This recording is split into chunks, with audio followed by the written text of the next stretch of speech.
Hello, coaches. This is our 1v1 duels session.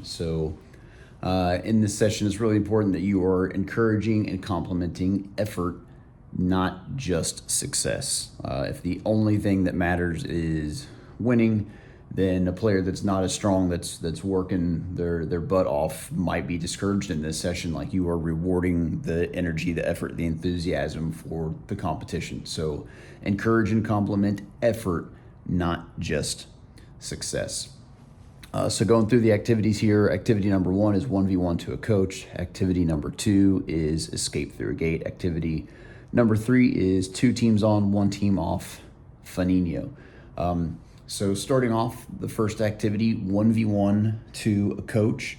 What I would make sure you do in this is just play 30 to 45 second rounds. 1v1 is tiring and is exhausting. And this is something that you should talk about with your players. There's no place to hide in a 1v1. You can't be successful because one of your teammates is awesome and has scored 5 goals in a game, or you can't be successful because your goalkeeper has made a whole bunch of amazing saves, or your sweeper is just impossible to beat.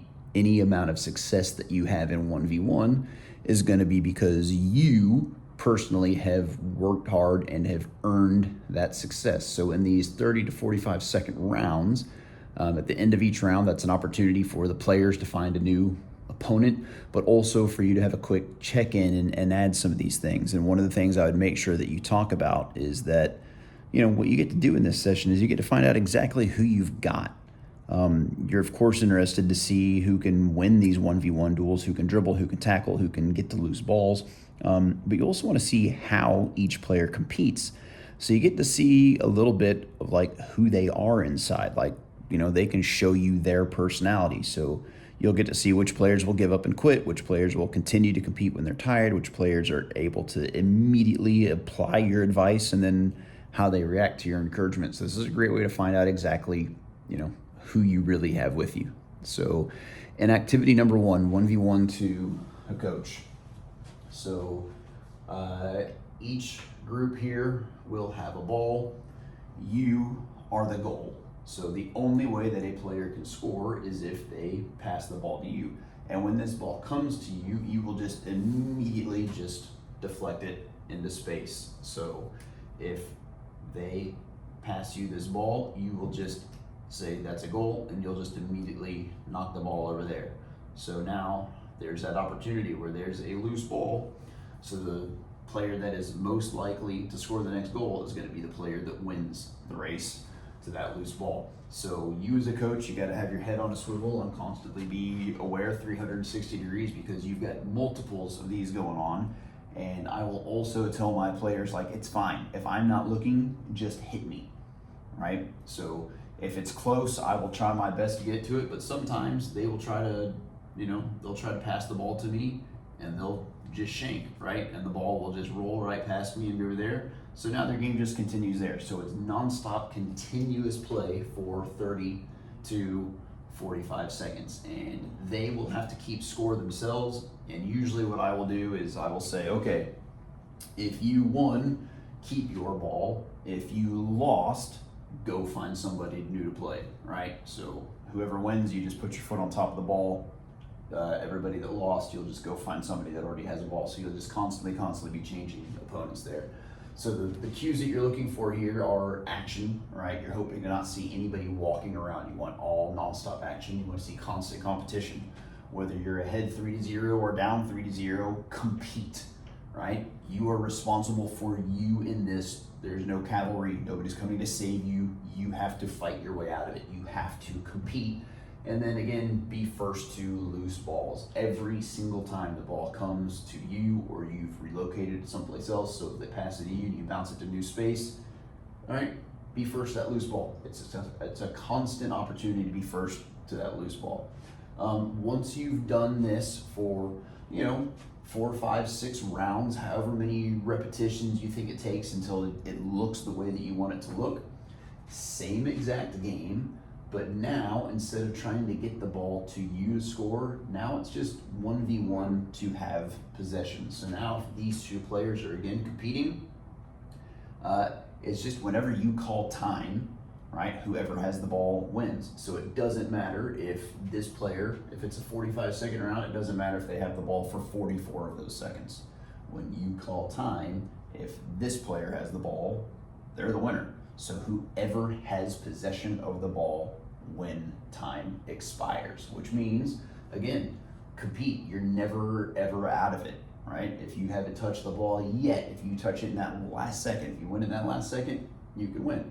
So your coaching points in this are, generally when you do this, the first solution that players will come up with is they will just run away, right? This player will win the ball and they will just take off, just running all over the place, trying not to let their opponent catch them. And that is a fine solution. It works just fine, right?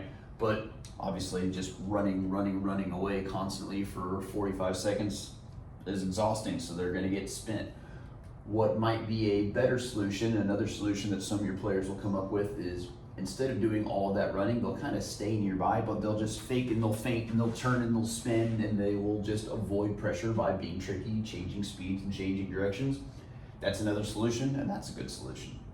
The solution that I would probably pick, and probably most adults would pick because it's, it's less exhausting than just running, is just use your body and shield, right? Make yourself wide, put your body between the ball and your defender, and just shield them off, right? The best solution, obviously, is to do all three. Combine all three things, right? Figure out what is the best solution for that particular situation, given your opponent, given where you are on the field, right? Whatever constraints you're under, do some combination of all three, because, it's just 1v1 to have possession. Whoever has it in the end is the winner, so you've got to do whatever you've got to do. You have to protect yourself here. There's nobody else that can come and save you. 1v1 duels, you have to do it on your own.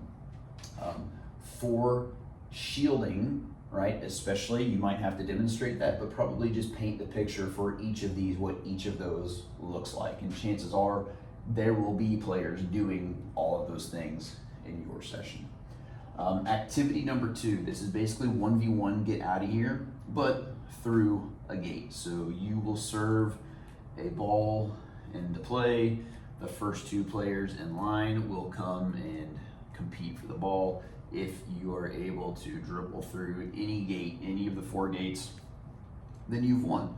So obviously your coaching points in here are, the most important part of this is win the race. It's a lot easier for me to score if I'm the first one to the ball. If I have the ball, I'm in charge of it. It's way more difficult if they have the ball and I have to somehow catch them, stop them from going to any of the 4 goals, because they can go any direction they want to, win that ball back, and then trying to go. So winning that first race is massively important. So make sure that they are prepared and amped up for that part. You've got to win the race to the ball. Now the next coaching point in this is, if you are this first player to the ball, where's your pressure coming from? If the pressure is coming here from my left, do I want to take my first touch to the left, or do I want to maybe take my first touch away from pressure to the right, so it's easier for me to escape? So can you use your first touch to escape pressure? How do they do that? That might be one where you have to actually, again, go out there and physically demonstrate. What does that actually mean? What does it look like? How can you do it? Activity number 3. I'll try to make sure you can see this.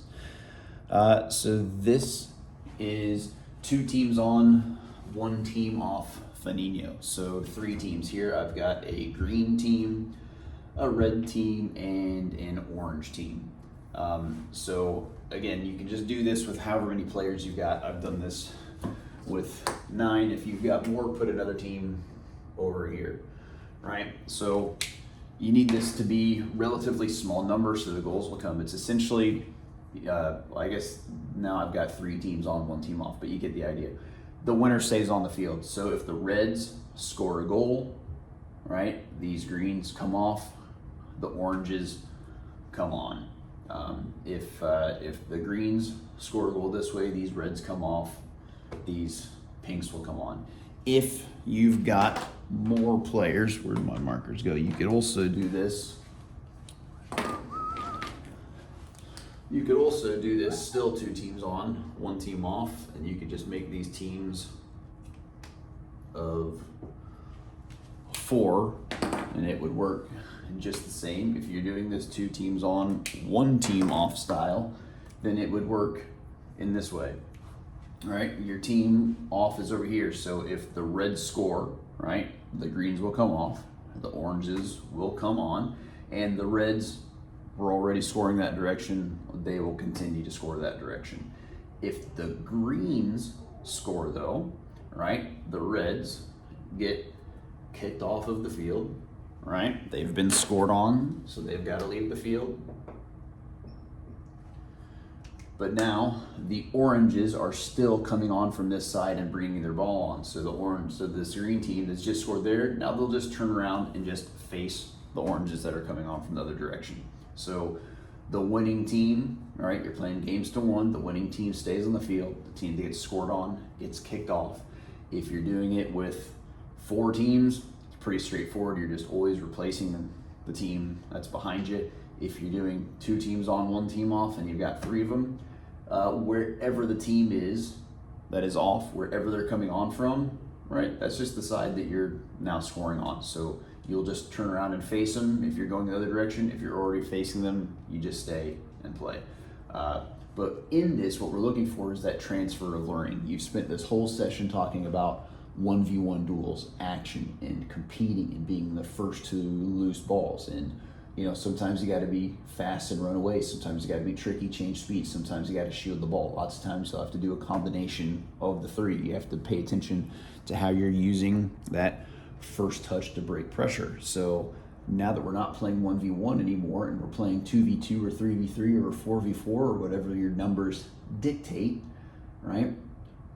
There are still moments in every one of these larger sided games where 1v1 duels are going to happen. It's the most common interaction of opponents in the sport. So can you still be mindful of those 1v1 duels, and can you now through the rest of this practice be more prepared to win your individual battles?